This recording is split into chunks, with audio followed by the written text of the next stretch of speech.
Hi, everyone. Thanks so much for joining our conversation around the triple bottom line. This is the ninth in a 10-part series of episodes in the 25-26 season. So thanks so much for everyone that has been listening along on all of these sustainability focused topics that we've been talking about this year. I'd like to give a big thank you. There are a lot of people that have been involved in this season's of workshops. I want to thank Theater in the Round for hosting our conversation today, and USITT for taking care of the recording. This is, as I said, 9 out of 10. There have been a lot of other people kind of throughout this journey that have also spoken at various different topics. Today is primarily me. If you have been listening to the other previous sessions, you're probably familiar with my voice at this point. My name is Sadie Ward. I'm a Minneapolis based artist and theater set designer. I have degrees in theater studies and arts administration from Viterbo University and an architectural drafting diploma from Minneapolis Community and Technical College. I'm the executive director of the Minneapolis Green Theater Alliance, and I was a co-founder of a Next Stage, and I'm a theater specialist with Schuler Shook. So I usually say I know a lot of things about theater. If you have questions beyond sustainability stuff as well. So today's topic, the triple bottom line, this is truly an introductory webinar. I know some of our topics are kind of philosophically focused, and some of them are very hands-on, kind of walk away with practical hands-on tips and tricks that you can kind of turn around and immediately start using. This represents an idea that in a lot of ways takes a long time to develop for a theater in terms of the triple bottom line. The whole idea of the triple bottom line is that it maintains that companies should commit to focusing as much on social and environmental concerns as they do on profits. So this is really just introducing that concept of broadening how we define success for our organizations beyond just a financial bottom line.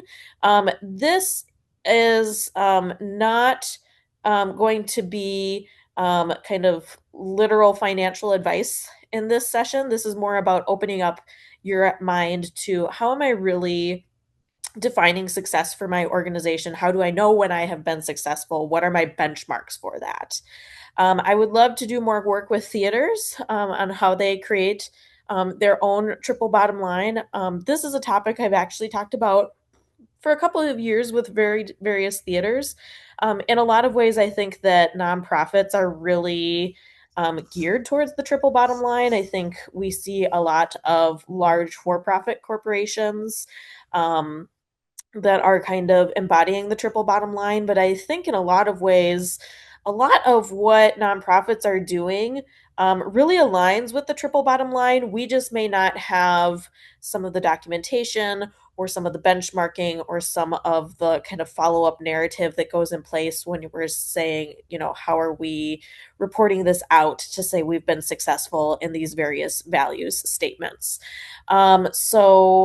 I'd love to be able to work with more theaters to develop those so that we can kind of start to create some models and templates for success that other theaters could start to work on. If you've listened to any of other of my presentations, a lot of my work in sustainability is grounded in asking questions. I do believe that there is no way that I can go to, theater companies come in so many different shapes and sizes, and have so many different kind of restraining factors or artistic opportunities that there's no way that I could just give you like a checklist of things to do and then say, congratulations, you're now sustainable. A big part of my work is really getting you to ask questions.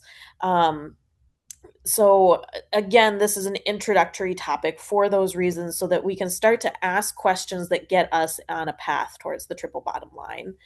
And like I said, the triple bottom line could take years to really kind of develop and execute to the point where it's something that you're using it maybe in an annual report of some kind to report out. And that's because I think a lot of this conversation should really be grounded in your values statements. And if you are still working on your values statements, you kind of have to get that kind of all together. If you listened to my presentation on written statements, that's a really great session to kind of listen to kind of pull together some of that work that needs to happen around values. But you kind of have to have your values in place so then you know how to define success. So then you can know when you've been successful and then share that out. There's a couple kind of steps in that process before you can just say, and now we have a triple bottom line. But that's part of the reason that it's an impressive kind of aspirational goal to work towards, is that you go through all of that work and all of that kind of values based decisions to be able to say, yes, we've been successful in these measures. So, a little bit more about the triple bottom line. It was developed by John Elkington in 1994, and it's entirely the belief that a company should not only be judged by how much money a company makes, but whether it improved people's lives and the well being of the planet. Um, and I think nowadays that can feel kind of a little bit like lip service, because it's hard to know when companies are really doing good. But when you really kind of, again, come back to nonprofits being not profit, they're not profit because they're supposed to be doing these things. There's a lot of I think synergy here between the triple bottom line and the work that nonprofits do. It's just a matter of kind of maybe framing our thinking and then kind of doing some of that follow up work of documentation.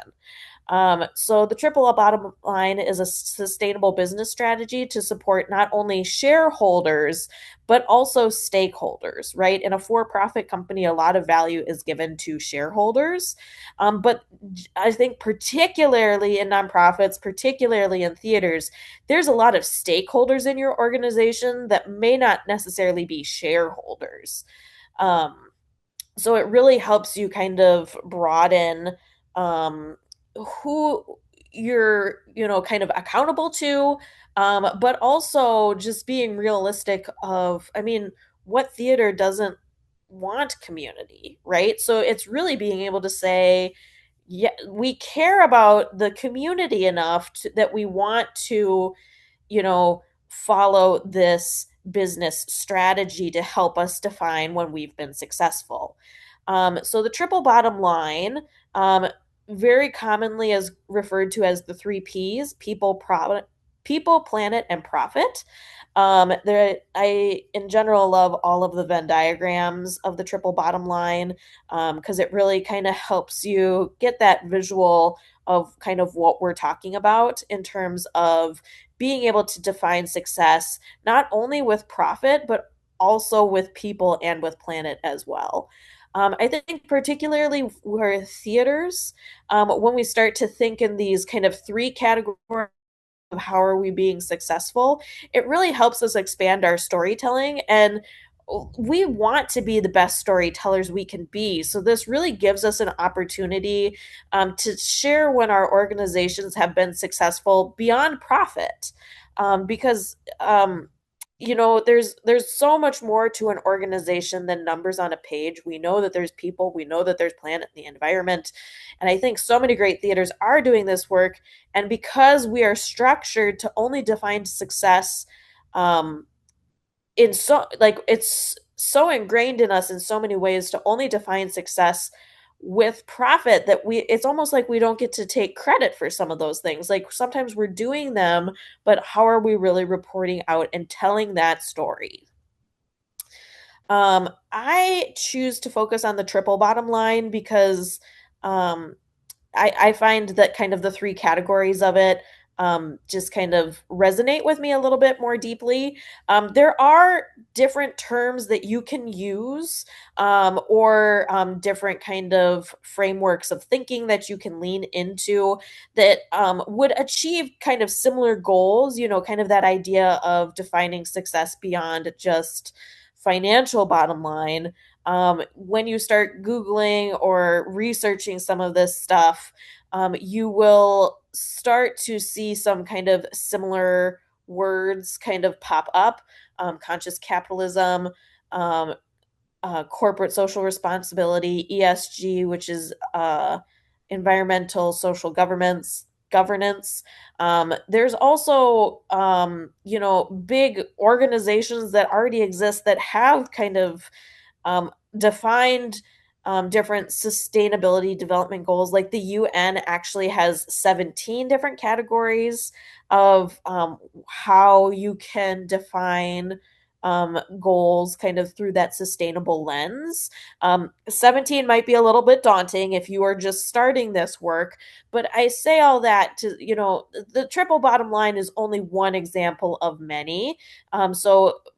Part of what I'm saying around the triple bottom line doesn't resonate, but you're still interested in this idea of like, I want to help my organization define success beyond just profit. There's lots of different models out there. Again, this is all about introducing the concept of like, let's tell our story beyond, at the end of a year, beyond just the financial bottom line. And I don't want to undermine that at all.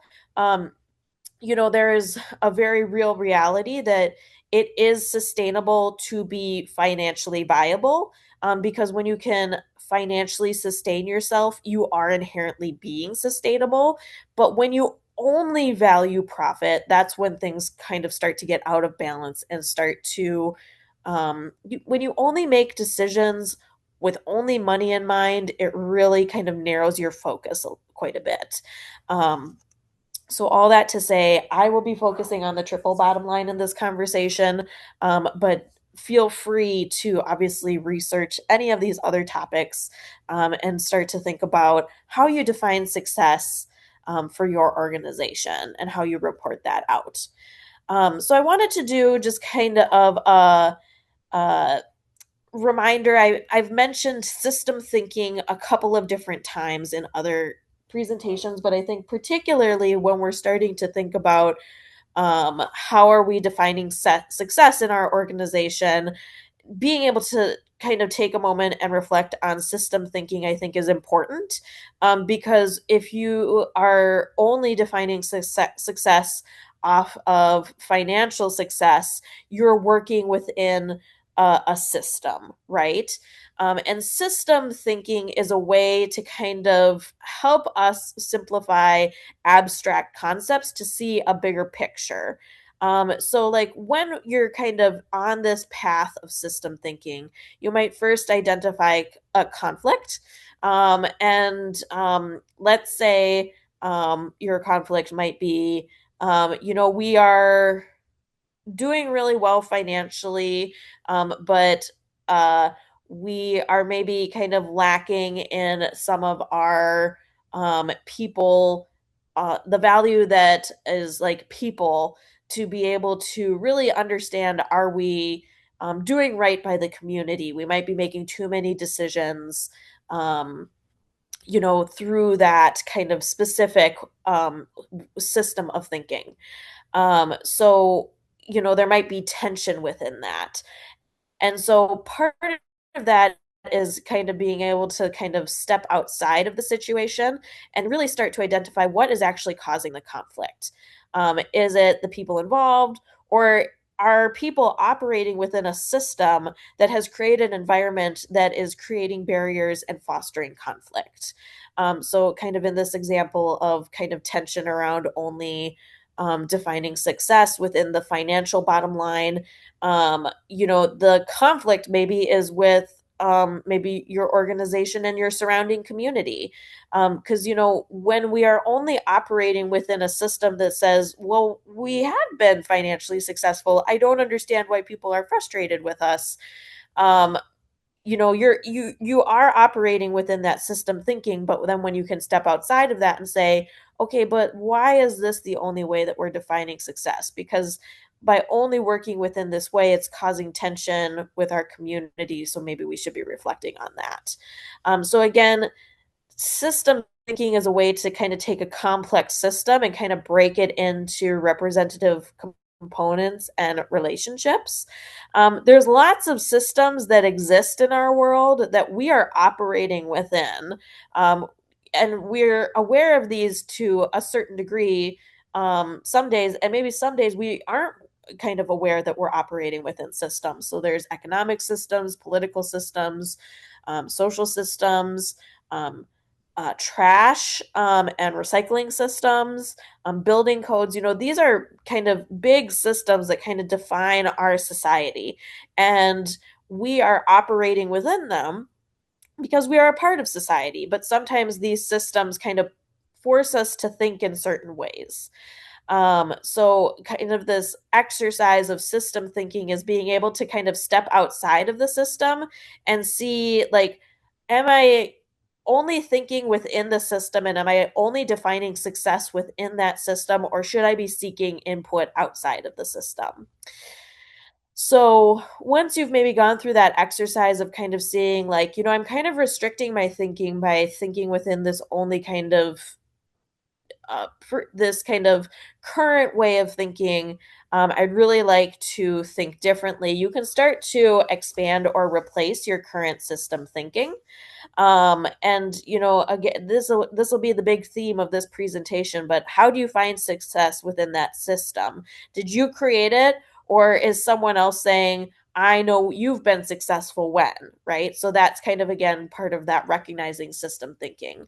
A big part of system thinking is understanding how are you making decisions, being able to kind of step back and say, like, just because we've always made decisions this way, does it make sense? Are you working in a very hierarchical structure? Do you want to be working in a more decentralized decision making system? Maybe vice versa, even as well. Um, but system and institutional thinking create infrastructure and operations. How does your operational system enable or disable you to arrive at certain outcomes and events? There's a little kind of image down here, kind of the difference between kind of like a closed system and an open system. Because even within certain kind of system thinking methods, you might be in a very kind of closed system of thinking. You have kind of very specific kind of inputs that you are kind of working within your thinking, but maybe you want to move to more of an open system where you're taking more input and engaging and kind of thinking through things that way. And again, in this kind of closed system thinking, most organizations are kind of defining success in that kind of closed financial system, right? But when you start to say, I don't want to define success strictly financially, how do I do that? That's when you can start to, seek inputs and work towards that open system. Most nonprofits lead with kind of a financial leader. But one thing that I kind of reflect on sometimes, particularly when I'm putting this presentation together, is that idea of, like, what if an organization, was following a triple bottom line, and it was actually a, three-part head of an organization? If we're using people, profit, and planet, maybe you had leaders within the organization, someone that is responsible for financial, but someone who's also equally responsible for community, and then also equally responsible for environment. I think in nonprofits, we definitely see community engagement. We see the value in that. But I think it's an even bigger leap for us to start thinking of, like, what if, the head of the organization equally cared for environment the way that we do profit and community engagement. And that's kind of, again, why we're talking about this as an introductory concept. We have to kind of start to expand again our own system thinking to help us get to that point of saying, like, no, we truly do want to value the environment the same way that we do financial success. Um, so how do we define success? Um, we know in America that this is a capitalist country and capitalism is a system. I'm not saying that's good or bad. I'm just saying that it is a system that we operate in. With capitalism, most of us, it's so ingrained in us at this point that we inherently understand the financial bottom line. That's why in this triple bottom line, it's almost kind of uh it's slightly imbalanced in some ways because I don't think that um we necessarily most organizations already have that, right? So when you start to think of the financial bottom line relation to people and planet, it might be expanding that definition of financial bottom line. But most organizations already have that, right? Because we just, again, we live in a capitalistic society that has, governmental reporting that requires us to be able to report out on our finances. And there's all very good reasons for that, right? We want to make sure that all our finances are above board, no fraud is happening, all that kind of stuff. But it is kind of the primary way that we define success. This idea clicked for me actually a number of years ago in a Doctor Strange movie, particularly when he was, multiverse hopping. And then there was that moment when she said, food's free in most universes, actually. And it was just this idea of like, oh my God, what if we actually lived in a world where food was just free and a given thing? There's so many things that are ingrained in us that we have to kind of step outside of our system to say, what if, and kind of imagine these things to be able to build the skill to aspire for it. I know I've heard, kind of being in Minneapolis and everything that happened with Operation Metro Surge. One thing that I listened to a presentation at Playwright Center, someone imagined the world that we're currently living in. It took creativity to get to the point that we're in. We need to also reflect that creativity back. If we want to be expanding our definitions of success, we're going to need to use creativity because, you know, again, I think that nonprofits are very predisposed for wanting to do this, but I don't think that a lot of nonprofits are doing it because we lived in, I've, definitely worked in nonprofits and it's like, oh my gosh, another thing to do. So there are those kinds of inherent challenges that come with that. But I do think that as creative beings that work in these creative organizations, being able to creatively envision the future we want so that we can define success, so that we can know when we've been successful, I think is the best kind of exercise that we could be going through. So there's again more ways of how are we defining success? Is it defined by it's kind of the who is defining success? Is it stakeholders or is it donors? Are your donors the only people that should be defining success? I mean, we've all heard the like, well, we got a big donation in and then now this needs to happen. It's very understandable why that happens that way, but is that the only way that we're defining success? Can you measure your success or is it anecdotal? How are we defining success? Because when we live in this world where our primary bottom line is financial, it becomes very quantifiable and very numbers based. But do you want to be measuring some of your success in anecdotes as well? Again, these are all questions. Some are going to resonate for some theater companies, and some of these questions just are not going to resonate for other theater companies. And again, that's just fine. I wouldn't expect every theater to be able to use the same standards to define success. And that's kind of the beauty of theater too, is like, again, particularly thinking of Minneapolis, one of the great things about Minneapolis is there's so many great theater companies doing so many different things. How can you say it's again kind of like comparing apples and uh carrots. How do you compare these two things? Because it's like it is food, it is grown, but they're very different. How can you compare them? Again, how do we define success? How are you sharing that story? Is it an annual report? Is it an email blast or newsletter? Is it a video? Is it on your website?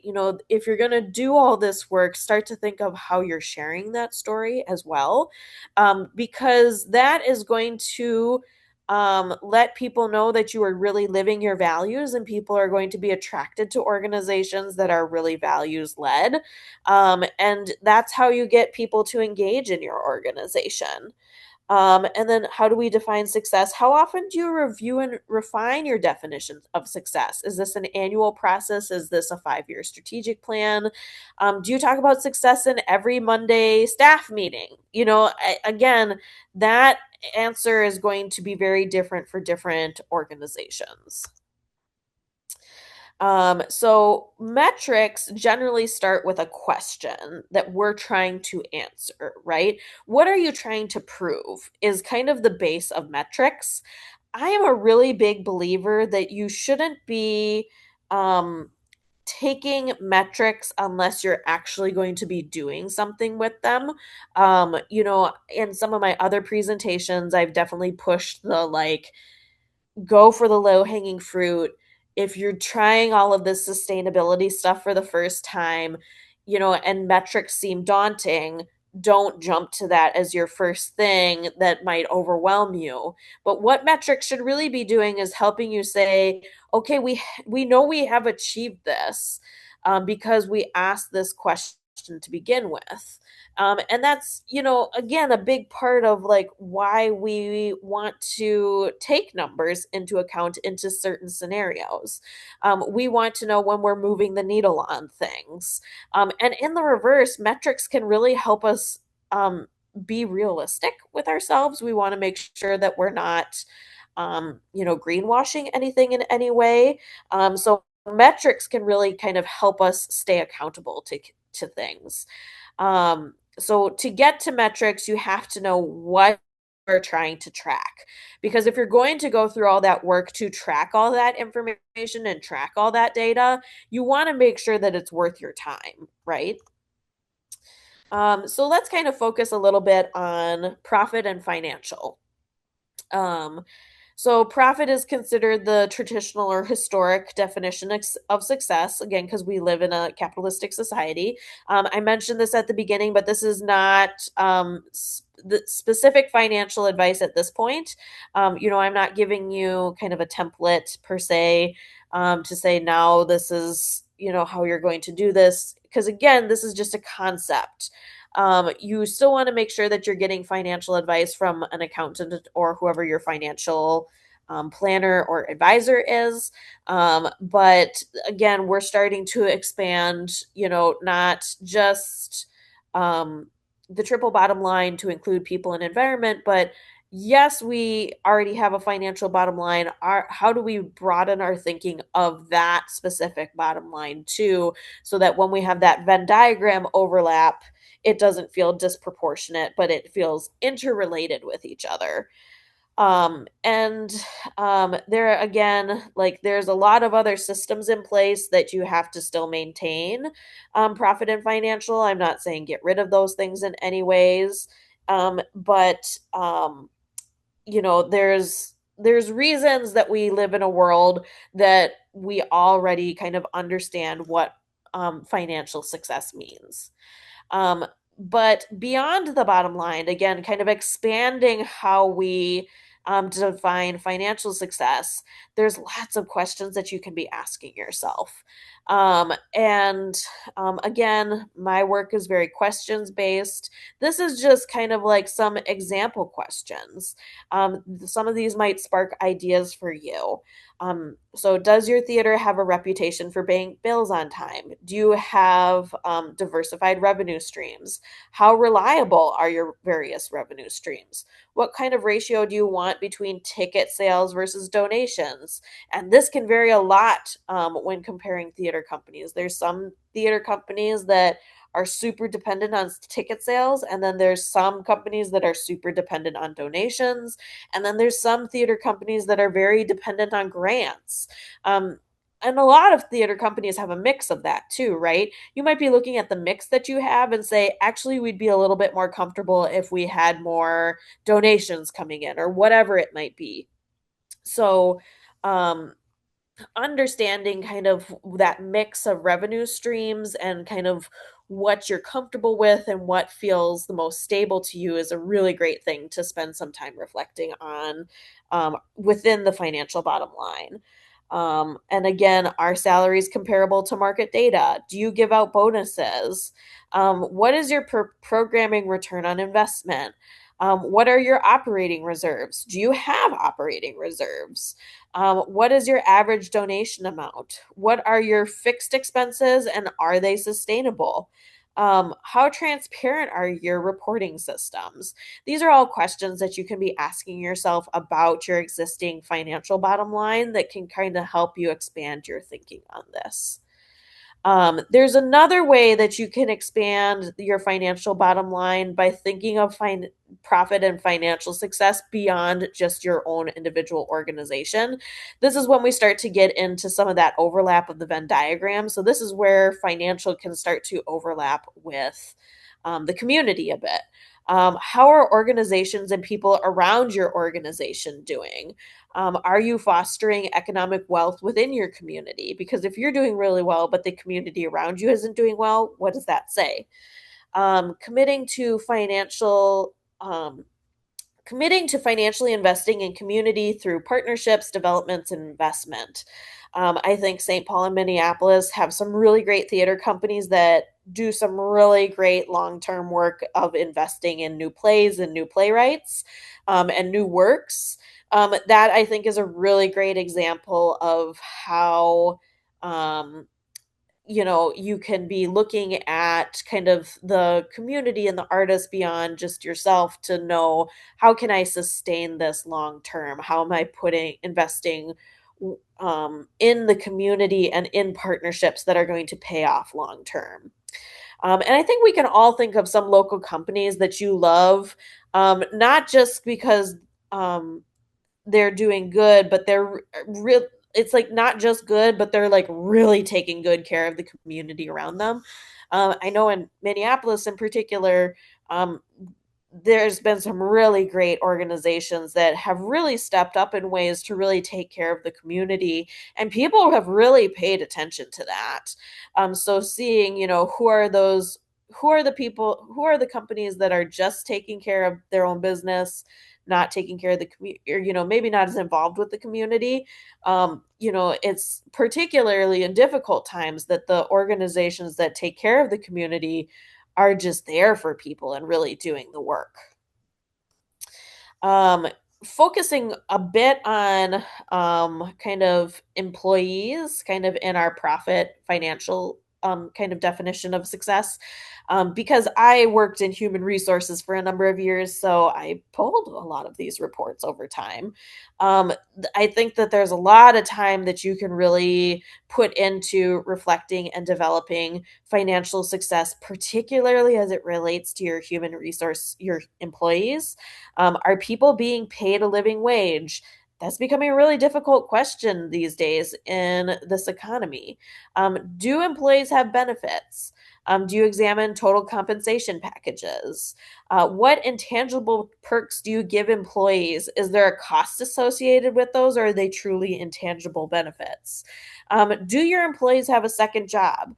These are just a couple of questions that you can start to ask yourself to really understand We might be have a balanced bottom line, but if we're answering these questions saying our employees don't have a livable wage, a lot of them have a second job, we don't give out bonuses, it really starts to expand your definition of success.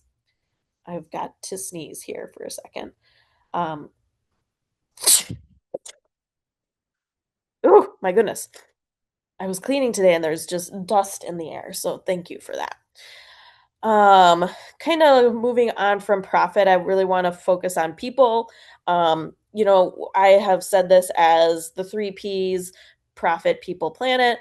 People can also be social, it can be community. Um, it's called the three P's, but pick the word that best represents yourself. But it's really getting at community. Who is your community?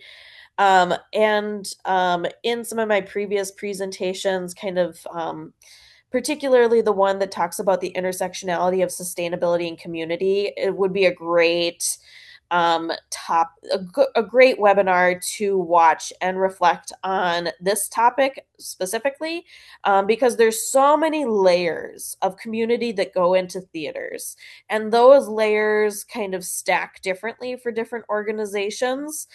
So that is a huge question that can vary quite a bit for different theater organizations. But who are these people that you are calling your community, and why are they your people? Really understanding who your community is really the kind of first important step of that, because if you can't like describe who your community is you kind of have to start there first. What impact do you have with and beyond your productions? What do your productions and programs say about who you are as a theater company? What community engagement activities do you do around this? Do you have recycling or food drives with your production?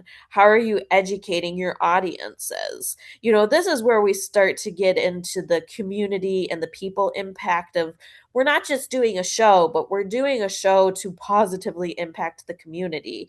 And it might not just be a production, but there's a lot of work that goes into putting a production together and all the engagement around it as well. So when I say what impact do you have with and beyond your productions, sometimes our favorite experiences with theaters are all those things that come with a production when you get to go do a show. That's kind of the beautiful part about community building.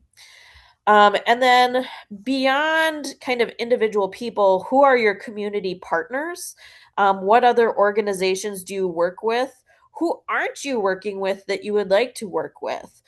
What are sincere and actionable steps to build those relationships? Sometimes that's the difficult part with community work, is being authentic can take years to build a really positive relationship, and that can be it can feel challenging at times, but again, if you're really valuing people and community, that's really kind of something to focus on. So again, kind of the layering of community. This might look very different, kind of these concentric circles for different theaters, but most theaters are going to have employees, artists, volunteers, vendors, patrons, and then the larger community. So we're just kind of going to go through a couple of questions with each of these. Again, each of these categories, again, to just start to get us to expand, how are we defining success within this community kind of bubble of the Venn diagram? Salary. So within employees, questions that you can be asking yourself is salaries. Do they compare with market value of similar positions? Retention. How often do positions open up? Tenure. How long do people stay in position? Benefits. What do you offer and are they competitive? How much overtime are people putting in? When and how do you give out salary increases? Do you give out bonuses? If you have an HR department, probably any one of your HR people can kind of speak to any of these questions. But again, these questions are getting us to think about how we are defining success with our community, and our employees are a part of our people and our community. Then we're going to kind of focus on artists for a little bit. Again, these are all questions to reflect on. And there's more questions than just what's on this list here. So feel free to, it, while you're listening to the recording, feel free to like genuinely pause and just maybe write some of these things down. Because sometimes these can be hard to just kind of sit down and think about. You do have to carve out time to think about this stuff. So, artists. What is the number of artists involved in your organization? What is your retention rate of artists? What is your ratio of returning to new artists? Because these are questions that at the end of a season, you can start to say, they're metrics, right? We're asking a question so then we can pull a number to have a metric so then we can compare it year to year. And, some metrics might only be internal. Not all metrics might end up in an annual report that gets shared externally. Some of these metrics might just be internal benchmarks that we compare year to year, season to season to kind of see how we're doing. If we set a goal to say, we want to have a specific ratio of new artists coming in, well, what is your metric and what is your system for tracking that? Don't just say it. But like again, balancing that anecdotal stuff with some of the quantifiable stuff, what are some of these questions that we can be asking ourselves to know how are we positively impacting our artistic community? Um, where else do your artists work? How do you pay your artists? Are your artists happy? Because I know some organizations where they have a lot of artists involved, but they not might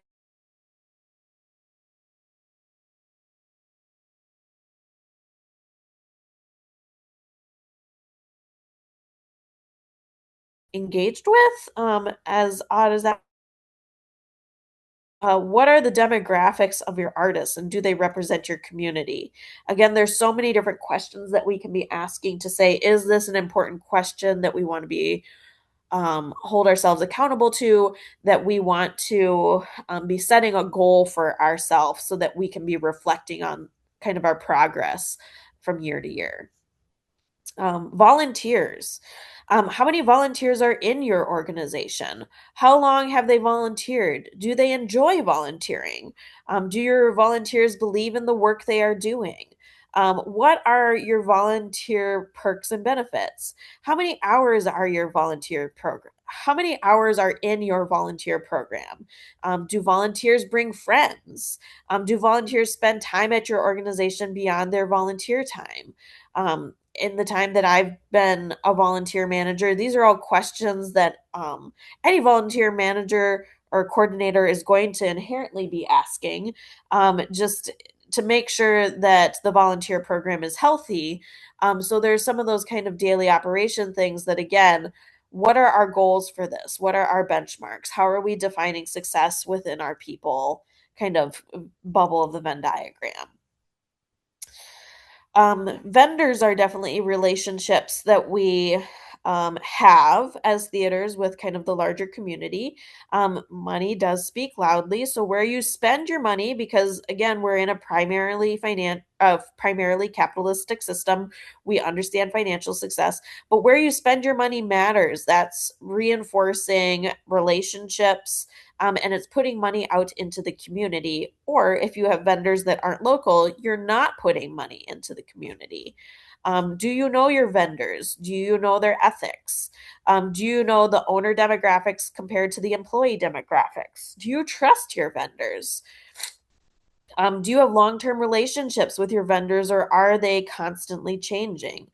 These are all questions that you can kind of reflect on because, again, business is about relationships. So, understanding how healthy those relationships are helps us understand how successful we are being as an organization. Patrons, sorry, I just had to take a little sip of water there. Patrons, can you describe your average patron? Do you recognize, this is really where your marketing team is going to be involved, when we're talking about community in relation to patrons. Do you recognize your repeat patrons? How many shows do your patrons see? Do you still sell season ticket packages? How long have your patrons been coming? How many new patrons do you see? Do your patrons also donate or volunteer? What is the demographic of your audience? Does it reflect the larger community that your theater is located within? And speaking of the larger community, do you have community relationships? Maybe you have a community engagement manager or director of some kind that really helps put this into focus for an organization. Do you have relationships with other theaters or other arts organizations? I think particularly seeing co-productions is becoming more common these days, which I think is great for theaters to be able to lean on each other.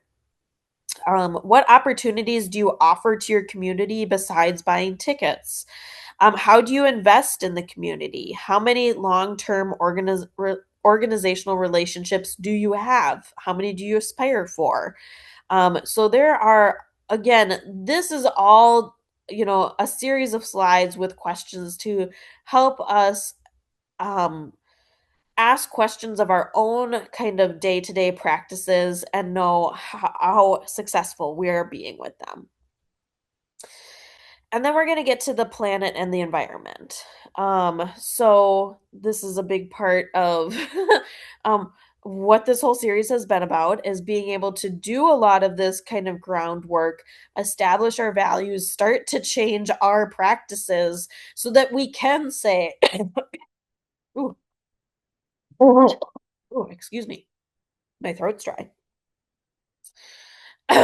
So that we can say that we value the planet equally, the planet or environment equally with financial success. So, what is your philosophy and values around the planet environment? What statements and values do you stand behind? Do you have value statements? Is that kind of the first step that you need to do? Is to have those value statements so that you can kind of start to hold yourself accountable for those things. How much do you put in the trash is always going to be a question that comes up when we're talking about valuing the planet and the environment. Do you quantify this? Do you strive for zero waste, zero ish? Did you create waste not only in production but in other areas as well? Admin, concessions. Um, I will always encourage theaters kind of when we're talking about how much trash you throw away, even before you start to um kind of quantify or maybe measure your trash output, go take a tour of the facility where your trash goes. Because once you have that visual of understanding once trash leaves your building, where is it going? It's going to make it more real for you. And you're going to be more motivated to be making those metrics of like, literally want to create less waste because trash is a perception of convenience. I say this quite a bit. It's convenient because it's left the building and we don't have to think about it. But how convenient is it really? Because it's going to sit in a dump somewhere and it's going to impact the environment in that way. So that's a big challenge we all face is we've been very conditioned to thinking like it's in the trash and it goes away. But really starting to embrace how much do you put in the trash and becoming conscious of that is the first step for a lot of people. Um, and if you are valuing the planet and the environment, how do you share this value? How do you tell this story? This is really fascinating watching theaters kind of come to terms with like, no, we really do value sustainability. We really do value the planet. Um, and doing the internal work first and then getting to the point of being comfortable enough to tell that story is really fascinating to watch theaters kind of go through this process of identifying this value and getting to the point of like, yes, we have enough practices in place that we feel comfortable sharing this publicly. And that's going to look so different for every theater company, right? Not only in like when you share that, but also how you share that because every theater is a bit different. Written statements. Again, I have a whole session dedicated just to written statements. That is a deep dive. But can you articulate what sustainability means to your organization? You have to be able to find what it means so that you know when you've been successful. So if you haven't started with your value statements, that's where you're going to start to be able to aspire for the triple bottom line, because you have to have those values so that you're grounded in the values to be able to take metrics, take benchmarks, and then be accountable to them. And so, kind of thinking of different um, planet or environment metrics or questions that we can be asking ourselves. A lot of these will be newer concepts for a lot of theaters, right? So, where financial questions that we went through and some of the community questions, those might feel a little bit more familiar. We have certain kind of practices in place for some of those things. These are much broader questions for a lot of theaters to start to think and reflect on. But like, how are you reducing your greenhouse gas emissions? Are you doing carbon counting, and are you starting to plan for carbon credits? What is your waste generated by poundage? It's a very common metric kind of across industries to be able to measure waste in poundage.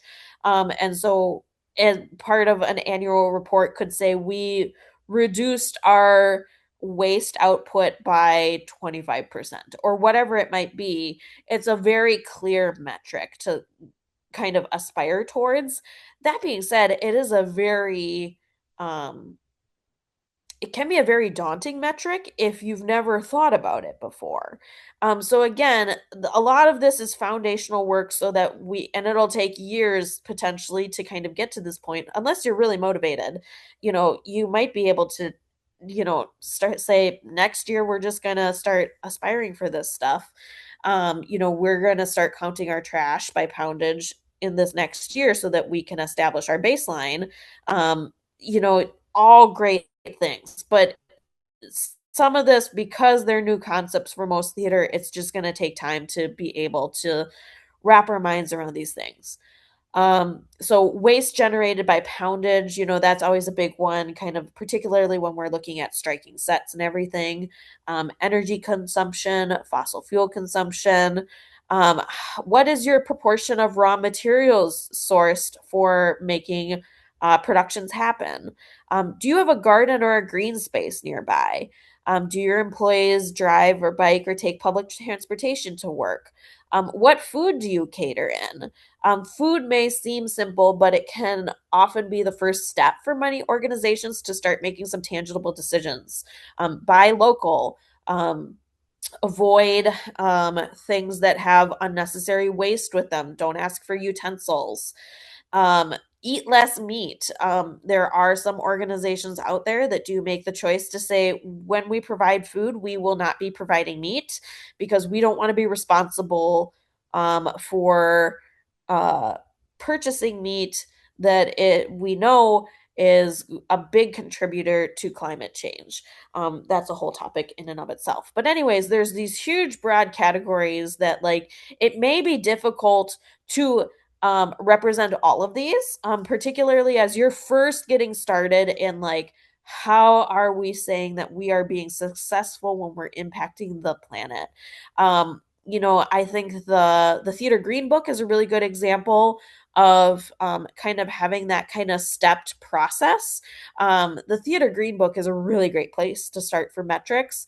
If you haven't already kind of checked that out, the challenge is that it is UK based, so it is the metric system, but it has a three-tiered approach to it, which I think is um, kind of a really great way to view sustainability and implementing the triple bottom line potentially long term. Just in terms of, like, the first year you do it, you might just be doing kind of basic accomplishments, getting the benchmarks in place so that when you start to continue to pull data on things, you have kind of your benchmark years to compare against. But, it'll take a bit of muscle memory and a bit of time to be able to um, have enough data to really understand when you're making progress on things. And again, as we're aspiring for the triple bottom line, sometimes the first steps are identifying the low hanging fruit. Do you know where your trash goes? General operating trash, or specific trash, because sometimes you might have a set that has a lot of metal in it, and maybe that's going to metal recycling. You might have multiple places that trash and debris goes to that isn't just a trash facility. Maybe you have a relationship with a specific type of recycler. I'm just using metal recycling because that's the first thing that comes to mind. But there could be many different organizations that you can um, get a tour of their facility because, again, that will make it much more real for you. What are the easy choices you can start with, and which choices take longer? Kind of being able to identify kind of those like the two parts of that spectrum, are going to help you kind of balance what can I achieve right now versus what are my long term goals. There's a lot of organizations out there that are already working, again, not necessarily with the triple bottom line, but kind of leaning back to that, like, there's many ways to kind of expand our definition of success.